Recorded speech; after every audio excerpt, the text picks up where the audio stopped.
The single biggest lie I think that I see among all of the reviews is that people throw this camera into quote unquote automatic and then just pick a film simulation.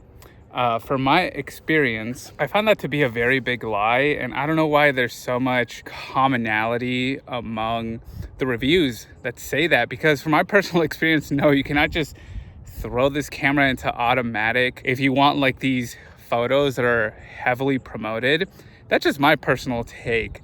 Like, there's no way you're getting this shot and it looks exactly like this, because the more that I look into it, yeah, the presets are pretty nice. And if you're just taking family photos, then of course, like the automatic will work just fine.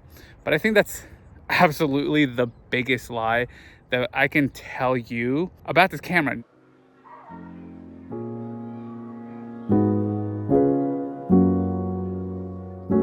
Okay, so this week I thought I would take you guys on a little vlog where I give my final thoughts on the Fujifilm X100VI and my first impressions with the Bux Palma.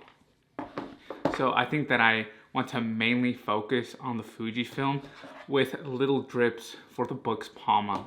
So there's definitely some pretty big lies when it comes to the Fujifilm system, in my opinion, and some genuine staples and gems that come along with the system. I want to talk about the color temperature for just a second, because it drives me absolutely nuts that a multi-million or billion, whatever, it doesn't matter, inflation company could make such a terrible dial for this.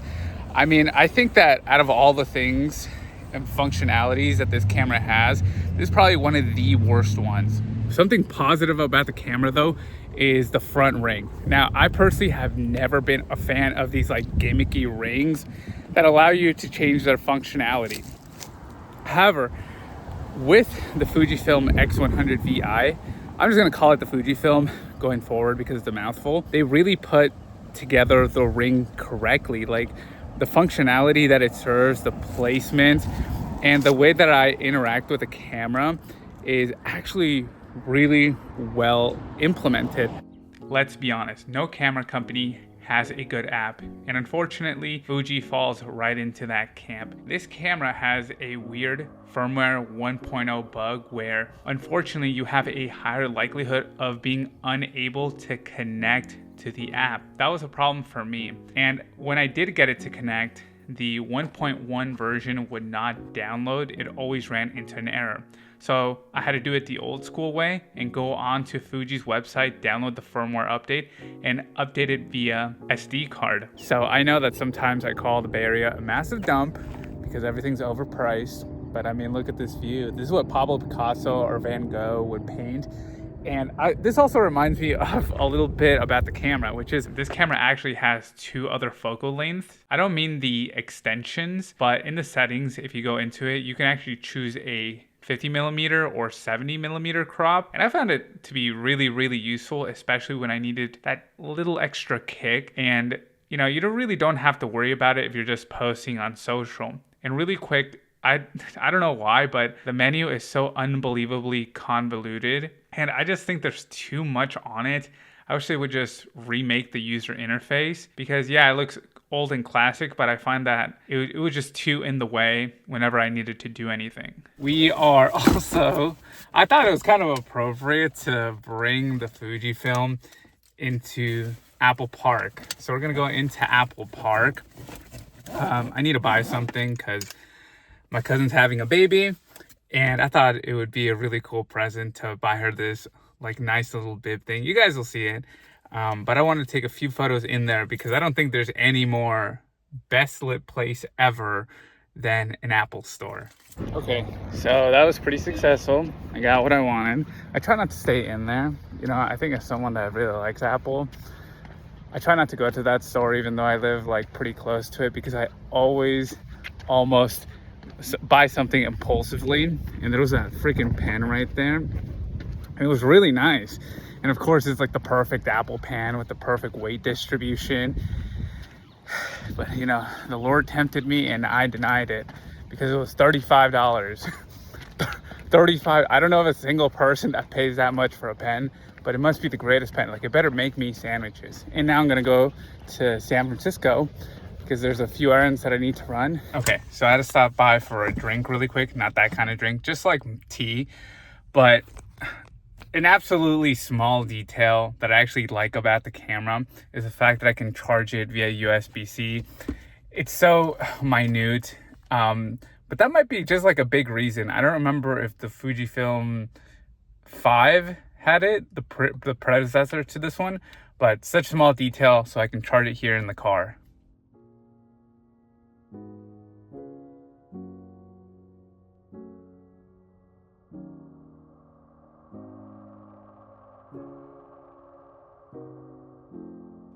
Okay, we were able to get the strap. This is the V3 now. I didn't even know they were on V3.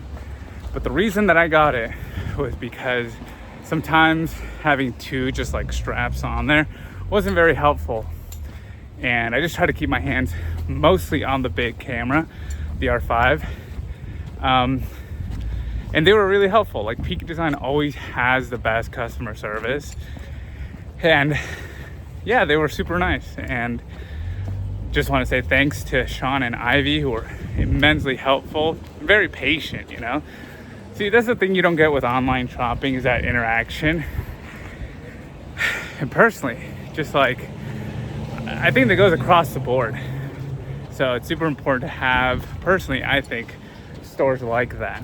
So a big thing with these vlogs and anything that I'm doing right now is to just make sure that I do things with less gear. Or really, I think the right word is less bulky gear, because there's a difference. You know, you can have the very best and it's the smallest, but I'm shooting this with my iPhone, and every 5 seconds I'm all like, because I don't feel it in my pocket, so where the hell is my phone? And the phone's right in my hand. So let me know if this new format is kind of confusing, this review vlog, day in the life. But also, if you want to follow me on Goodreads, I'm reading Breath by Rickson Gracie. He's supposed to be the father of Brazilian Jiu-Jitsu. And, you know, I typically don't pay attention to guys like him because we're developing like our own style in BJJ, or at least that's my own thought. Like, I don't know, don't you just want to like learn?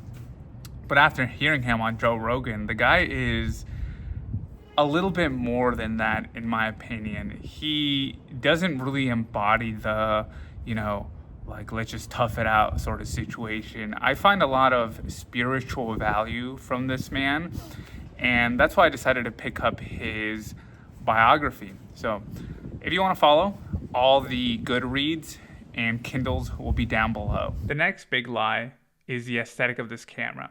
I think social media has done an excellent job of promoting the way that this camera looks, and it looks pretty, but I can guarantee you there are thousands of other cameras that will probably look just as good as this one, and they are not hard to find. Also, the idea of minimalism is always nice, but I find that this camera is going into ultra unnecessary minimalism, especially with the joystick. I like the D-pad, the one that was on the 4th version of this, and I wish they would bring that back. It just feels like they're trying to program and put too many things onto this little joystick, and I am not a fan of it. So it would be nice to see an old mechanism back. So something that's also really important about the camera, and this kind of driven me nuts, is that it buffers. So this is supposed to be like a top of the line camera, and whenever I bump down the clarity -2, it doesn't matter what SD card I have in there.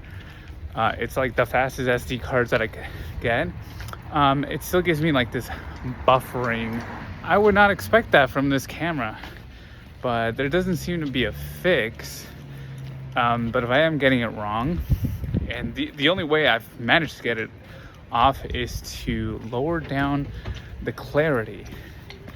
So it does make a whole lot of sense. I am not someone that typically likes overpriced food, and I will let you guys know when I think something is unbelievably overpriced, because, you know, when you grow up poor, like having a meal is like how you celebrate. Like, ask anyone that's ever been poor, like, how do you celebrate your children getting good grades? Like, go out and get a pizza. That's what my mom would do. Like, what is this allowance that we speak of?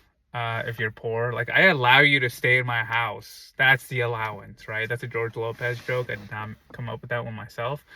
But it's very true. So the laundromat in SF by far has to be like some of the most delicious pizza I have personally ever had. Like, it's nice, it's creamy, there's a nice crunch to it. I mean, if you look at the cost, most people will say like, you're paying that much for a pizza? I'm like, yeah, but this is like where I can actually see the quality of everything. So it's an amazing pizza. Would highly recommend it. So finally is the price. And a lot of people will just purely tippy-toe around this subject matter, but I'm not going to. And there are 3 groups, 2 of which should definitely not be buying this camera. One of them are the Gen Zers. Gen Zers, you are very cool, but this is who this camera feels like it's targeted towards. And, you know, if I was between 18 to 25 and someone told me get the coolest aesthetic looking camera that's hyped, or invest into some like Roth IRA / saving accounts, this is not financial advice, I would have definitely chosen the camera. And to me, being a reviewer and someone that loves tech, it feels very irresponsible to suggest this camera at its price point. I never mean to discourage anybody from the greatest hobby in the universe, but trust me, you can get some really amazing cameras that'll probably reproduce the same look for a fraction of the cost. And it'll help you understand if you truly love the hobby. Number 2 are people that are jumping from the phone to like an actual camera.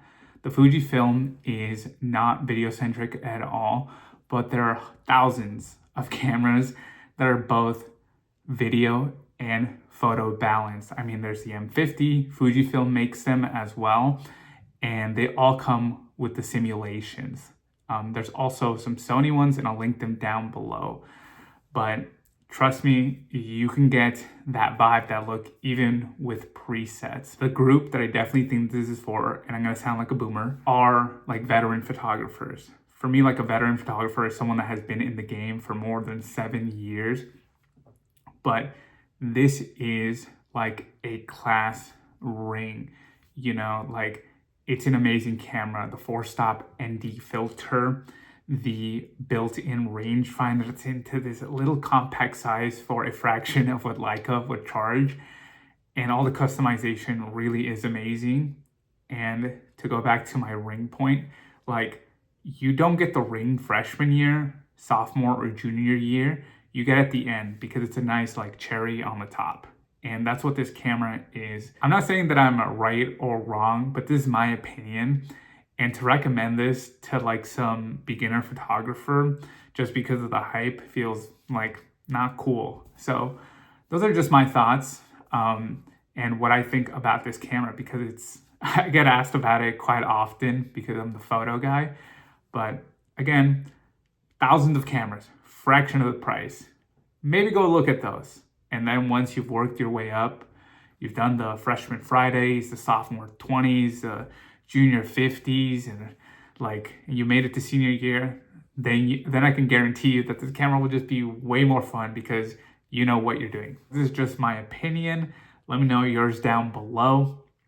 And let me know what you think about this like vlog format that I'm trying out. A vast majority of this was shot on the iPhone. And remember, reality isn't made out of matter, but what matters. Bye-bye.